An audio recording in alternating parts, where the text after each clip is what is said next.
September 1939, war erupts in Europe, nations mobilize, drawn into a conflict that will engulf the world. From the ashes of the First World War, a greater fire is born. This is the story of World War II. And then, without warning, the peaceful silence was shattered forever.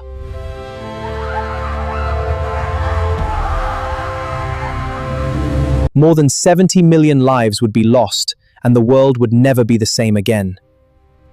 But every tragedy has a beginning.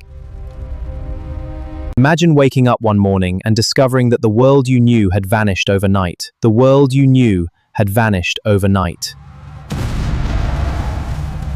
But to understand how the world fell into chaos, we must go back to the end of World War I.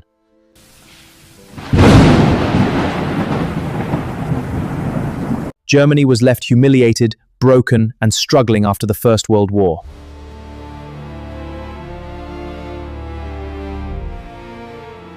In this chaos, anger and desperation began to rise across Germany.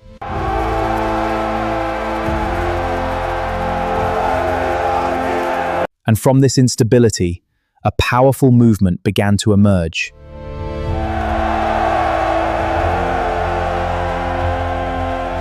In 1919, the Treaty of Versailles reshaped Europe and placed full blame on Germany for the First World War.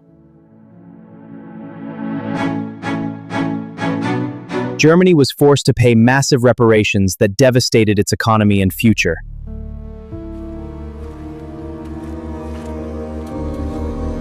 As Germany struggled, inflation spiraled out of control and money lost its value completely.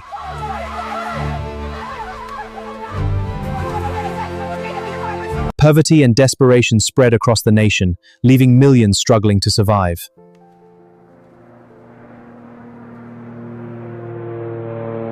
In this environment of suffering, a dangerous new political movement began to take shape.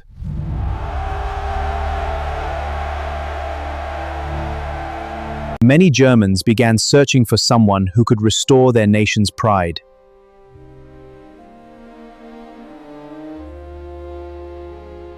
That man was Adolf Hitler. Deutschland muss wieder groß werden! Gebt mir eure Unterstützung! As the economy slowly recovered, Hitler's popularity grew rapidly across the country.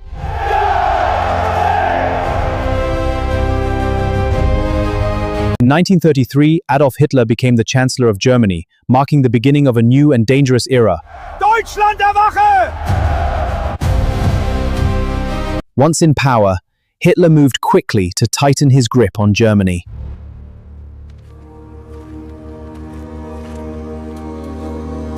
Political opponents were silenced, and freedom of speech began to disappear.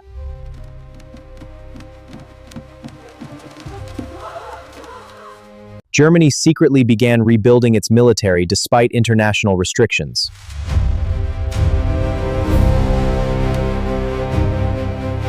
Across Europe, leaders watched with growing concern, hoping diplomacy could prevent another war. The reports are clear. We must act. But diplomacy still has a chance. But the world was running out of time, and the road to World War II had already begun.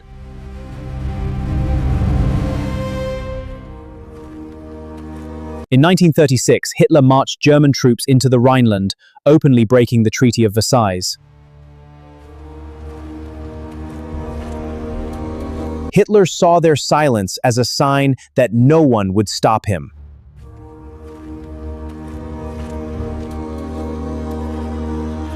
Two years later, Germany annexed Austria in an event known as the Anschluss.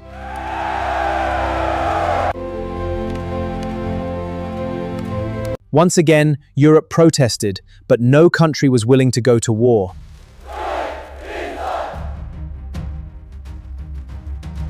Hitler's next target was Czechoslovakia, especially the Sudetenland, where many ethnic Germans lived.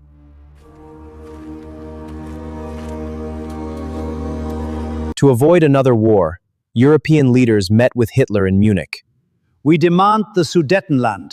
Peace must be preserved. France cannot accept this. The Munich Agreement allowed Germany to take the Sudetenland without a single shot being fired.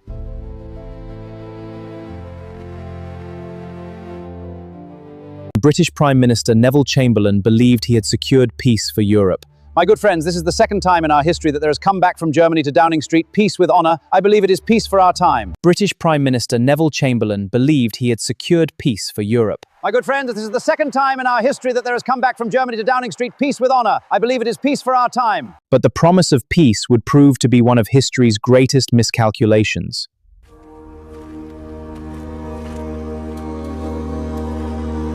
Only a few months later, Hitler broke his promise and occupied the rest of Czechoslovakia.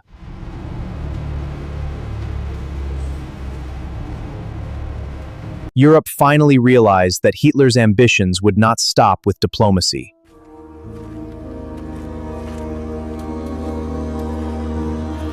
Britain and France promised to defend Poland if Germany attacked.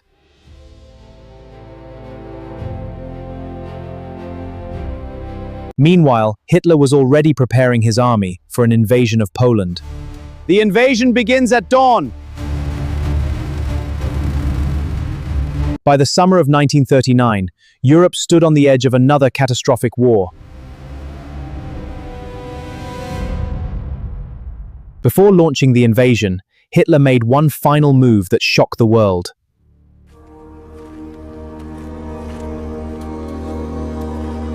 Germany and the Soviet Union signed the Molotov-Ribbentrop Pact on August 23, 1939. Secretly, the two powers agreed to divide Poland between them.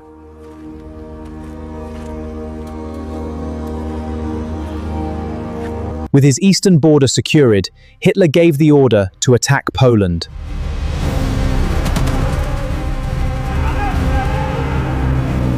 At dawn on September 1, 1939, the invasion of Poland began.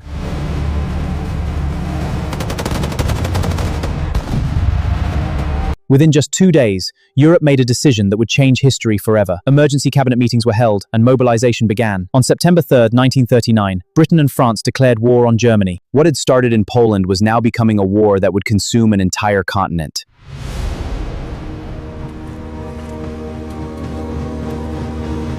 Then came a terrifying strategy the world had never witnessed before: blitzkrieg.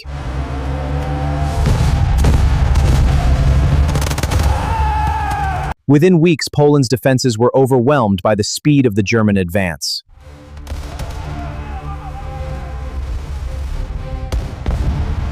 By the end of September, Poland had fallen, but this was only the beginning of humanity's darkest chapter.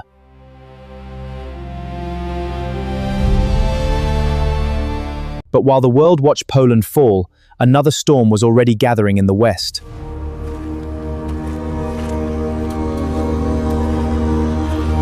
For months, both sides waited in uneasy silence. It became known as the Phony War.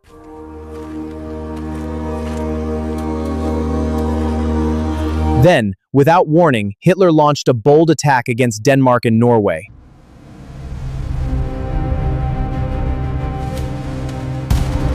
The operation was swift, and within days, both countries were under German control.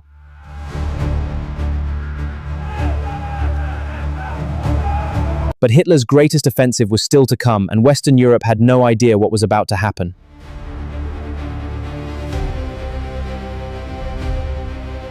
Then Hitler unleashed the attack that stunned the entire world.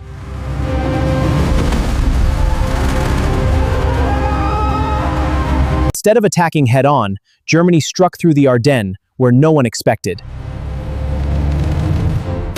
The Ardennes, that's impossible! We must reinforce now! The Allied front was collapsing faster than anyone had imagined.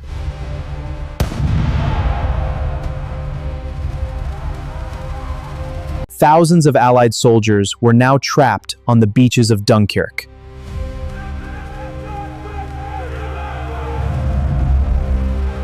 Then something extraordinary happened that nobody expected.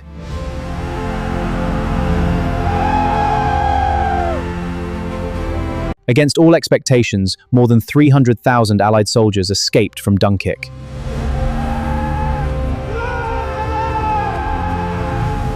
But the victory came too late. France was already collapsing.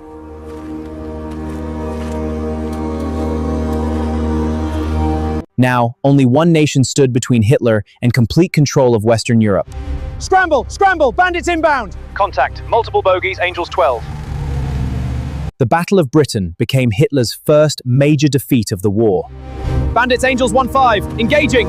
Achtung! Spitfire! Break left!